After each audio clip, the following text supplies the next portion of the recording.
Last winter, I decided to take my style more seriously. I was really honest with myself and finally admitted I love clothes. And although I always thought that that meant that I was vapid and vain, I decided to look past that and realize that's probably just programming that I learned as a child. I gave myself a talking to and I said, hey, you need to go do the things that a girl who likes clothes would do. You need to actually go into your room, close the door, and try on your clothes and accessories. And when I did this, so much became clear for me, and it was a really easy process, and I'll lay out what I did so you can do it too.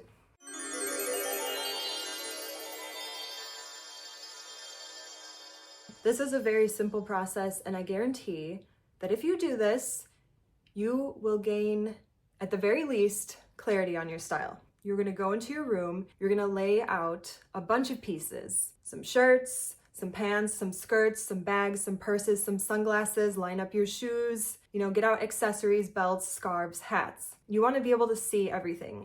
Make sure you bring out some things you never wear or things you don't know how to wear. The first time I ever did this was with a skirt that I always hated because the length was wrong, even though I loved the fabric. So I was like, fine, I'm gonna fix the length. And I pulled the inside up over the waistband and made it shorter and had an epiphany. Oh, there are no rules to this and I can do whatever I want. And from that moment, I was hooked. Now that you have all your pieces laid out, just start mixing and matching. Try on stuff you wear all the time with stuff you never wear. Put on a single pair of pants and try it on with every single one of your shirts. And then once you have one you like and it sticks, try on the shoes with it and then stick with a shoe and then get a bag and get sunglasses and you have an outfit.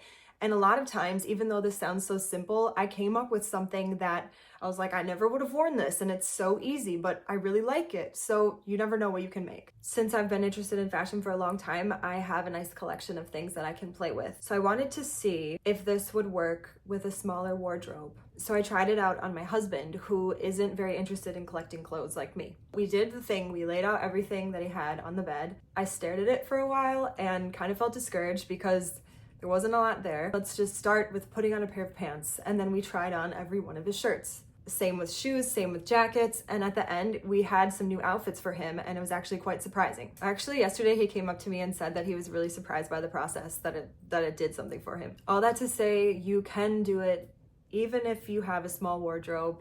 You may have heard of the 3-3-3 packing method. I'm not really sure if that's what it's called, but you pack 3 tops, 3 bottoms, and 3 shoes, and with just those things you can make 27 different outfits. Isn't that cool?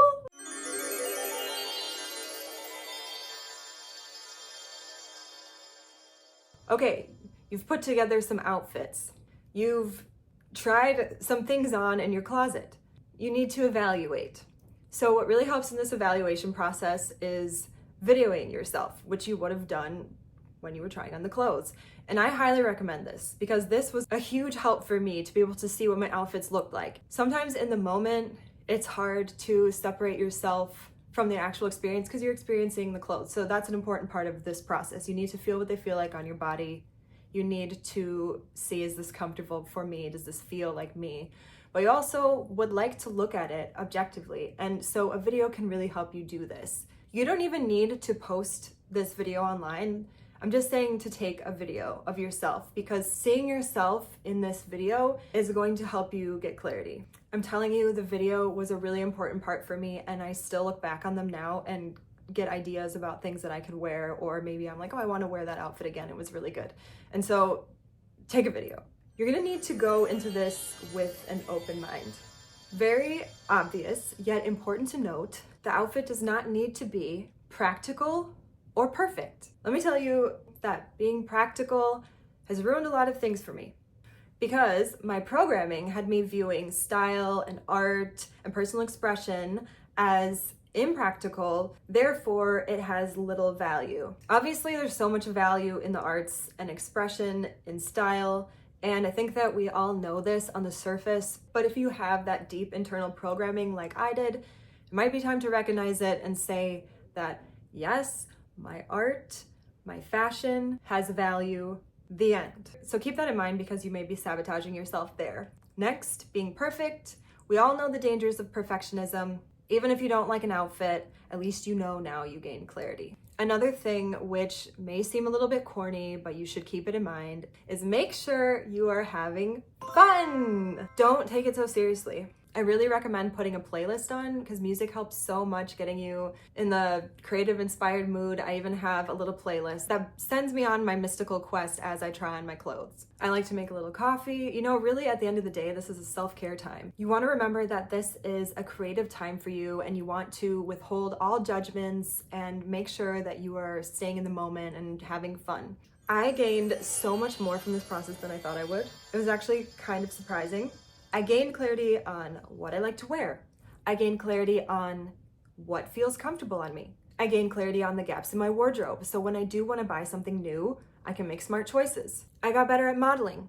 I gained confidence in myself. I gained clarity on my passions. I gained confidence to wear an eye-catching outfit out in public. I gained energy, new ideas, inspiration. I outed and broke through some limiting beliefs I didn't even know were there, and I'm sure the progress will continue.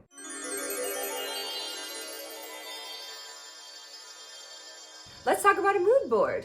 So they come up pretty much anytime you talk about redefining or rebranding yourself in one area. You know, make a mood board and see what you like. And I love making mood boards so much. But sometimes you can get stuck in a trap of making tons of mood boards and then never doing anything else about it. And I think it is really important to see visually what you are attracted to, but that doesn't necessarily mean that that's what you want to wear, because when you put an outfit on, the feeling of it on your body, the fabrics, the shape, even how it makes you feel energetically is so much more important than what it looks like. Don't get me wrong, what it looks like is important. You have a vision and you do see some of that in your mood board, but the feel of the outfit is so important, and that's why you need to go try on your clothes. You don't know what you see on other people will be right for you. So you have to figure out what fabrics you like, what shapes you like, what silhouettes, pants or skirts, colors. This will all be found out if you try on your own clothes that you already have. A word on comparison. Comparison. I know for me, when I look at a mood board versus what I have in my closet, it's kind of depressing because I'm nowhere near where I want to be. But you have to start somewhere. And although it's trite, starting somewhere, no matter how far behind you think you are, is the only way that you're going to get anywhere. Of course, this process isn't for everyone. I mean, if you don't care about style, don't do this. I don't even know why you'd be watching. But if you care about style, and more importantly, if you get high on trying on clothes, then you need to be doing this daily, or at least very often. The actual act of putting on an outfit onto my body is bliss. The actual sensory experience of them, seeing them creating an outfit in real time, that is my bliss. And if it is your bliss too, if you do this, your new bliss quotient will affect so many other areas of your life positively. Trust me. Remember, your style is not finite. It will evolve throughout your life. We're not trying to come up with some kind of concrete uniform or use our clothes to form some type of rigid identity about ourselves. We are creative, we are free-flowing, you're never there, and neither is your style.